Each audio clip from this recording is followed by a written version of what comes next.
Okay, YouTubers, this is the Angryprepper. So today's video, we're gonna go over something really quick. It's vacuum sealing your food, right? So this is chicken. I absolutely opened the pack before I went ahead to start filming, just to make it easier and to show you guys how fast this is and how easy it is. Now, this here, the plate you see, it's a scale. I would advise, if you are putting a ton of meat away, to get yourself a scale. Reason why? So that you can measure out exactly how much meat you're going to put in each package. Now, obviously, if it's, like a 3-pound pack of chicken, a pound and a half is half of that. So normally, you also want to measure out the amount of people you're going to be serving, right? So if it's just 2 people, you might want to break these down into smaller packs. If you have a bigger family, you're going to want to make bigger packs out of it. For myself and my family, we pretty much split everything in half because there's 4 of us, right? So with this, I'm going to try to hit the pound and a half mark. If not, it's not the end of the world. Now, here's a quick tip with packing away meat. When you use a scale, make sure, because a lot of people forget to do this, you zero out the scale when you put the plate on. So you put the plate on, the needle's going to move. What you do then is you find the dial and you bring it back to 0. And then there you are. So now you're going to get a more accurate weight. Again, guys, this is pretty straightforward and simple. I'm going to show you what packing 1 serving of meat looks like, and 1 serving for the family, not for myself. If this was me, if I was by myself, I would probably break this down into anywhere between 4 to 5 cutlets each in a pack, right? And then I wouldn't use the quart, which this is. This is a quart sealer. Or bag, if you will, sorry. So this is a quart bag. Now, you're not using the whole quart, obviously. You're probably going to have about, I would say, about 1 inch of room at the top, which you always want to leave in so that you could put in the food saver, seal, vacuum, and then seal, right? So now, all right, guys, this does get messy. A lot of people like to use gloves. I always use my bare hands. Why? Because I have man hands. That's not the point. So when you're doing multiple packages of chicken, you want to open these bags before you get your hands dirty, right? Now, there's another good thing about these bags. These bags here, once you seal it on this end, there's a little notch right here that allows you to tear it open for easier access. You can also do the same thing with resealable bags. Now, I know they have resealable bags. I haven't bought them yet, but they're pretty cool. They're a little longer. And if I'm not mistaken, you seal here, above the actual resealer itself. So that allows you to do that. But because when I started doing this, vacuum sealing my food, they didn't have resealers yet. So I had to measure everything out accordingly and make sure I used it when I cooked it.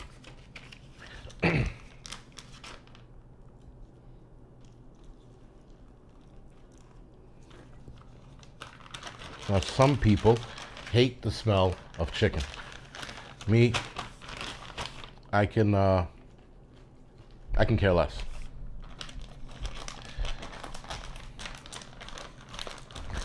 Now, you don't have to pack it in, right? You just, again, you give yourself enough room, about 1 inch or so, and there you go. Now, sometimes I used to take the bags out. Other times I leave them in. It's not a big to-do. Some people make it a big to-do. You can leave the paper, the little separation papers in. It's fine. It's not the end of the world. You are freezing it, right? So once you're done with this, you're going to put it in the freezer. So now, I've got to wash my hands before I touch this, because what I normally do is I wind up taking I take a bunch of these out, and I pack them all first. Then I wash my hands, and then I start sealing. But because we're doing this as a quick video, I don't want to sit here and watch me do fucking 8 of these things, right?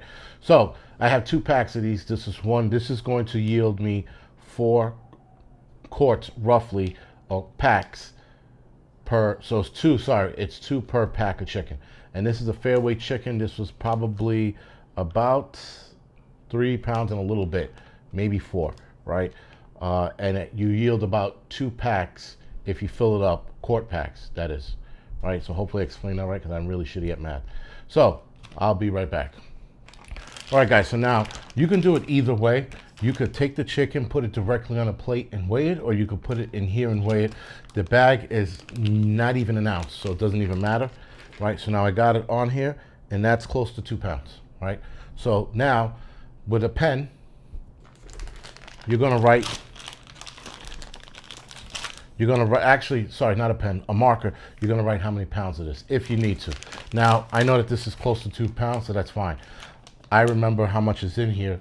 I don't normally write it down. Now, if I have a ton of meat, like if I'm getting deer meat or something like that, I'm writing it down as to how many pounds each pack is. Now, before I started the video, I also did the same to salmon. So we are going to vacuum seal salmon as well. This is a pound on the dot.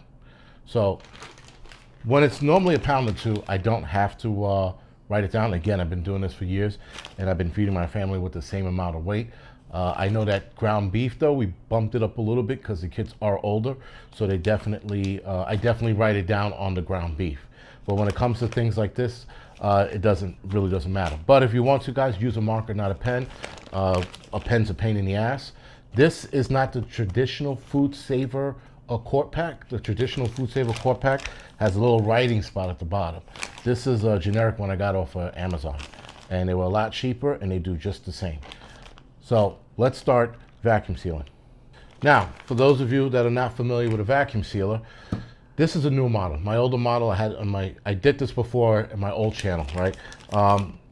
This has different levels to let you know how you're going to operate. So right now, the lever is at open, then it's store, and it doesn't open, and then it's operate. And when you hit operate, green light comes on, and you hit one of these two buttons. Now, normally when you're doing this, guys, you're hitting the vacuum seal button. It's called vac seal. It's the green one right here, and then there's one called seal. Now, you use seal when you are, let's say, using dry goods, and you're using oxygen absorbers, right? So normally, guys, when you put the bag in here, you try to get the bag as flushed as you possibly can, and in this groove. So there's a groove here, a reservoir, if you will. And the reservoir here is to catch a lot of the juice, or any juice that comes out ends up in this reservoir, so you're not damaging your machine. So now, obviously, you close it, you click it over to operate, green light's on, and now excuse the noise.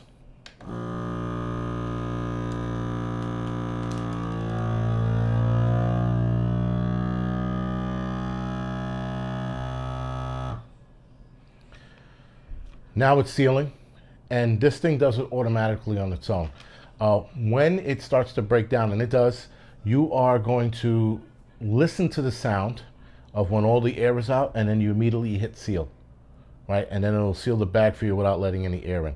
Keep that in mind. Another good tip, guys, when you're doing this, make sure you flush whatever excess air might be in here. It's not the end of the world if you leave some air in it, but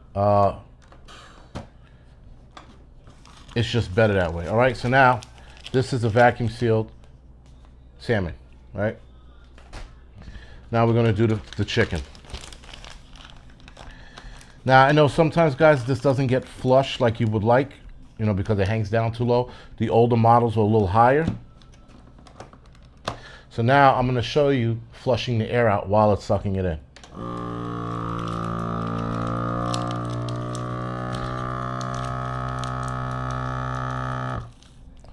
You sort of have to chase the air with your fingers, so you have to push it along towards the Food Saver to get the rest of the air out.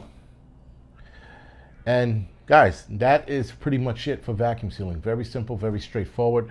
It's, again, the most easiest thing you're probably ever going to do. And when you're done with this, guys, you also write the date that you vacuum sealed it as well. So you put the weight if you want to, but definitely write the date on here. Now, I'm going to be eating these probably in the next couple of weeks, so it don't matter.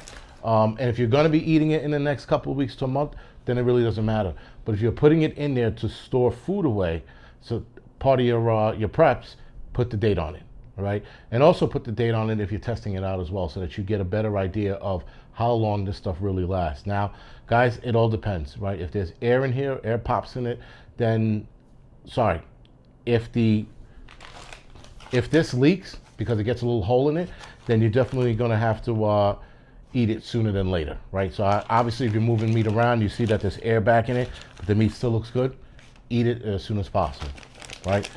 even though it's frozen. But in these, guys, it will give you a little over a year, if not a year and a half. Some people have said 2 years. So I haven't tested it that far. But again, guys, keep that in mind. All right. So this is the Angry Prepper. Thank you for watching. Like and subscribe to this channel. Like and subscribe to the Angry Truth channel and the Angry Lensman channel. And other than that, guys, thank you for watching.